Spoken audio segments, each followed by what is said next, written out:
বর্দার গোলচকর আমসৈয়র সসাং ত্রিপুরা লোকসভা চমারিনি ক্যান্ডিডেট বিপ্লব কুমার দেবতে শ্রীরামনগর বাই ইলেকশনनि ক্যান্ডিডেট মেয়র দীপক মজুমদারनि বুথ আওয়াইमुंग पतर लुकुथुम पान्डा संजाका आवनि लगलुगि बानारमा पान्डाबो संजाका सांग्रांसाल आसालनि पान्डाबो मानजाका हास्ते मन्त्रीफोरा प्रफेसर डॉक्टर मानिक साहा श्रीरामनगर विधानसभा केन्द्रनि बाई इलेक्शननि कैंडिडेट मेयर दीपक मजुमदारनो खबैते कुबनि आदंग आसालाव बेबागै 370 नुखुमनि 1478 ভোটার জুদা জুদা বদলিয়া করে বিজেপি বানারম থেকে যে 19 তারিখ এখানে ভোট হবে, একটা হবে বিধানসভার ভোট এবং আরেকটা হবে আমাদের পশ্চিম আসনের ভোট। সেখানে ভারতীয় জনতা পার্টির এই দুই ক্যান্ডিডেট যার নাম করলাম আপনারা বিপুল ভোটে জয়যুক্ত করবেন।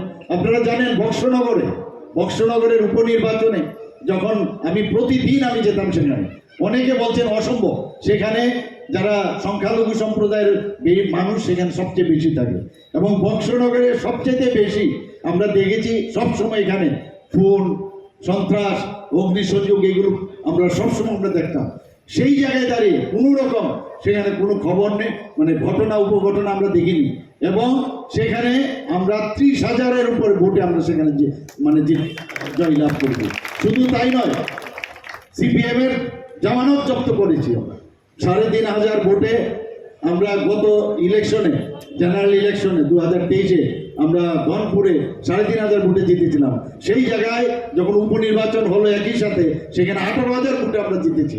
অর্থাৎ মানুষ বুঝতে পেরেছে যে সবকা সাথ সবকা বিকাশ আর বিশ্বাস আর প্রয়াস এছাড়া কোনো অবস্থায় আমরা দেশকে যদি সামনের দিকে এগিয়ে নিয়ে যেতে হয়, মোদিজির যদি হাত শক্তিশালী করতে হয় তবে একমাত্র পদ্ম চিহ্নেই ভোট দিতে হবে।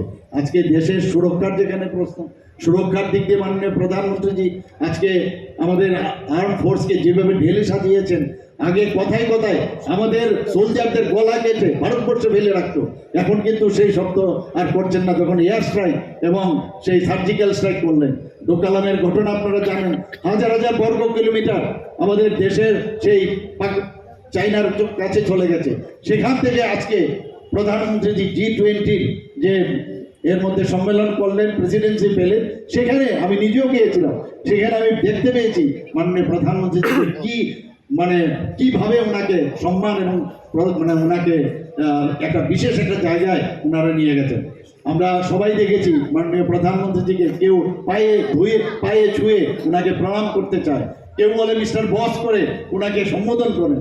সেই জায়গায় দাঁড়িয়ে আমাদের দেশ একদিকে সুরক্ষিত, একদিকে আর্থসামাজিক উন্নয়নে সেই দিকে কাজ করছে। এখানে অনেক মহিলা আমাদের মা ও বোনেরা এখানে উপস্থিত আছেন।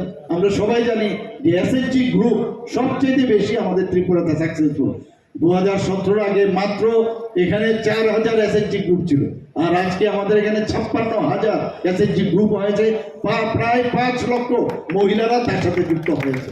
আমরা মহিলাদের সশক্তিকরণের কথা বলি, আমরা এখানে মহিলাদের জন্য কি করেছি, আমি যখন ভাই ভোটার সময় আমি ঘোষণা দিয়েছি যারা গ্রাজুয়েট হয় আমাদের উন্নয়নের দিকে ধারাতে যদি আমাদের যেতে হয়, আমি আপনাদের কাছে অনুরোধ করব একমাত্র পথ হচ্ছে সেটা হচ্ছে পদ্ম চিহ্ন, এবং পদ্ম চিহ্নে আপনারা সবাই ভোট দেবেন। সবাইকে অসংখ্য ধন্যবাদ জানিয়ে আমি আমার বক্তব্য শেষ করছি। উনি সুরমাকে জোর করে বলপূর্বক হারিয়ে উনি মানুষের রায়কে হত্যা করেছিলেন, সেদিন বলাৎকার করেছিলেন। কাজে তার বিচার, তার প্রতিবাদ এইবার নির্বাচনে করতে হবে সকলকে।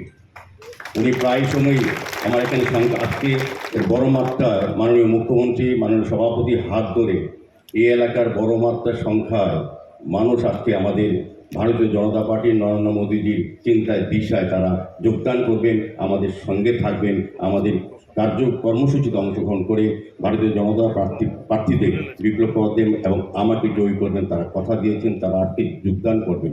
তারপর আমি বলবো, রতনবাবু চেষ্টা করছেন যে আমাদের এখানে সংখ্যালঘু ভাই বোনদের এবং হিন্দুদের আমাদের এই রাজ্যের যে পরম্পরা এবং এই বিধানসভার সুরজিৎবাবু যেটা রেখে গেছেন এত বছর ধরে, যে আমাদের মধ্যে কিন্তু কোনো বিভেদ নেই, আমাদের একটা সম্প্রীতি যেটা আছে সেটাকে নষ্ট করার জন্য কমিউনিস্ট পার্টি বরাবরই চেষ্টা, যেটা রতনবাবু এখন আমি জানি, শুনেছি, আমরা নির্বাচন কমিশনের কাছে আমরা অভিযোগ দায়ের করেছি। উনি বাড়ি বাড়ি গিয়ে আমাদের সংখ্যালঘু ভাই বোনদের উত্তপ্ত করার চেষ্টা করছে।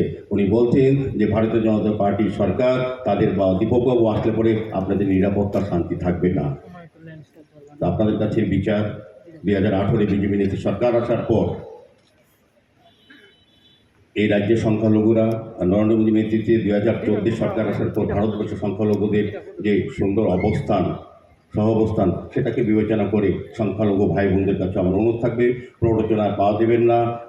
আপনারা যেভাবে সহযোগিতা গতবার করে গেছেন, এবার আমি চাইব প্রত্যেকটি সংখ্যালঘু ভাই বোনের ভোট আমাদের বিজেপি প্রার্থীদের পক্ষে দেওয়ার জন্য। আমরা আপনাদের কাছে থাকবো, আমাদের মুখ্যমন্ত্রী আছেন, আমাদের দলীয় নেতৃত্বে আছেন, আমরা আমাদের সরকার আপনাদের সমস্ত বিষয়ে আমরা নজর রাখবো, কাজ করব।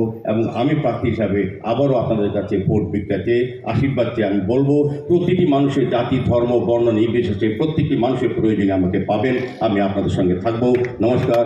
পূর্ণ নির্বাচন, সারা রাজ্যে মানুষ একটা করে ভোট দেবে। আর এই রামনগরের বিধানসভায় গণদেবতারা তারা দুটো ভোট প্রদান করবে।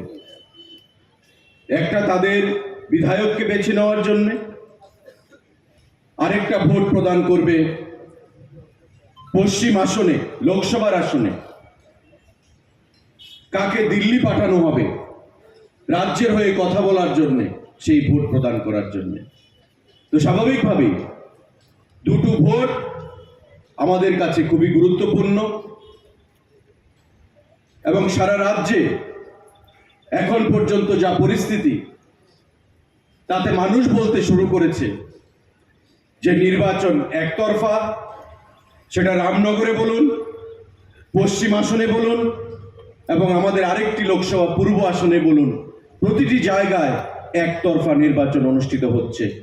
এবং 4 জুন যখন রেজাল্ট বেরোবে ইভিএম থেকে, প্রতিটি আসনে মানুষ লক্ষ ভোটের ব্যবধানে দুটো আসনে লোকসভায় বিজেপি প্রার্থীকে জয়ী করবে।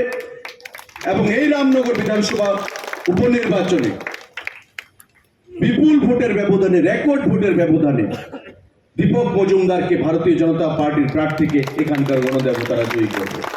কারণ কি, এই অশুভ জোট, এই অশুভ আতাত, কংগ্রেস এবং কমিউনিস্ট পার্টির যে আতাত পশ্চিমবাংলার মানুষ মেনে নেয়নি, 23-এর নির্বাচনে এই রাজ্যের জনগণ মেনে নেয়নি, এবং নিশ্চয়ই এই উপনির্বাচনে এবং এবারকার লোকসভা নির্বাচনে ত্রিপুরা রাজ্যের মানুষ কোনো বিধানসভা ক্ষেত্রে এই অশুভ জোটকে তারা মেনে নেবে না।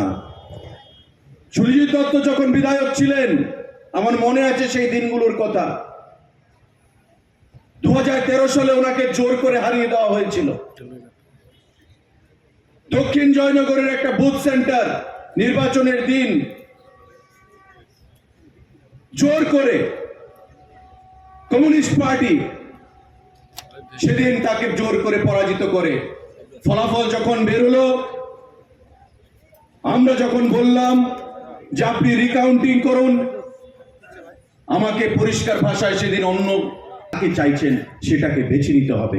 এবং পাশাপাশি আমাদের পশ্চিম আসনে লোকসভায় কাকে আপনারা চাইছেন সেই প্রার্থীকেও আপনাদের বেছে নিতে হবে। বন্ধুরা, আমরা আহ্বান জানাচ্ছি প্রতিটি গণদেবতাদের কাছে যে একদিকে লোকসভা নির্বাচন, একদিকে বিধানসভার উপনির্বাচন।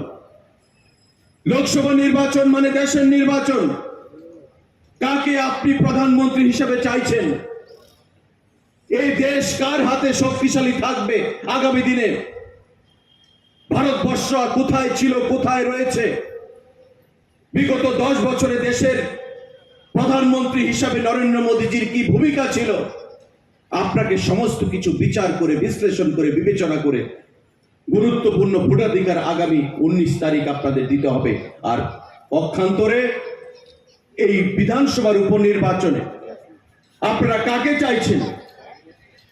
সরকার পরিবর্তন হবে না,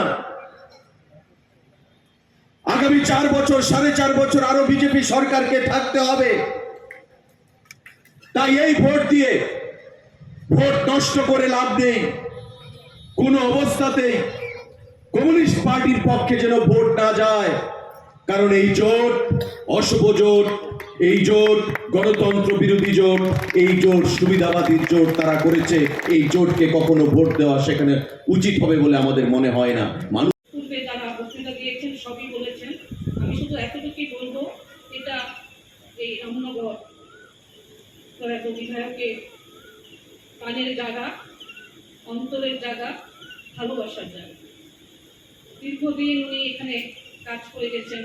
ওনার সবার সঙ্গে ওনার যে মিত্রতা ছিল, যে ভালোবাসা ছিল। আমাদের যে এখন প্রার্থী হয়েছে দীপক মজুমদার, উনি আপনাদের সবাইকেই কথা দিয়েছেন ওনার যে কাজগুলি বাকি রয়েছে সেগুলি দেখবেন এবং আপনাদের সকলের সঙ্গে মেলামেশা করবেন, আপনাদের সকলের খোঁজ খবর নেবেন, সুন্দরভাবে উনি কাজ করবার চেষ্টা করবেন। তাই আমি প্রথমে বলবো, আমাদের যে রামনগরের সংগঠনগুলি আছেন যেমন খ্রিস্টপ্রভু, যুব মোর্চা, মহিলা মোর্চা, কার্যকর্তাদের কাছে আমি অনুরোধ রাখবো, আপনাদের কাছে অনুরোধটা আমার এটাই থাকে যে সুদা আপনাদেরকে হাতে ধরে কাজ শিখিয়েছেন, আপনাদের কাজের মধ্যে এই কোনো ত্রুটি যাতে না থাকে, সমস্ত ত্রুটি সংশোধন করে সবাই সুন্দর করে কাজ করবেন যাতে ফরিদ মজুমদার বিপুল ভোটে জয়লাভ করে। রামনগরবাসীর প্রতিও আমার এটাই থাকবে যে আপনারা বিপুল ভোটে পুলিশকে জয় করবেন। নমস্কার।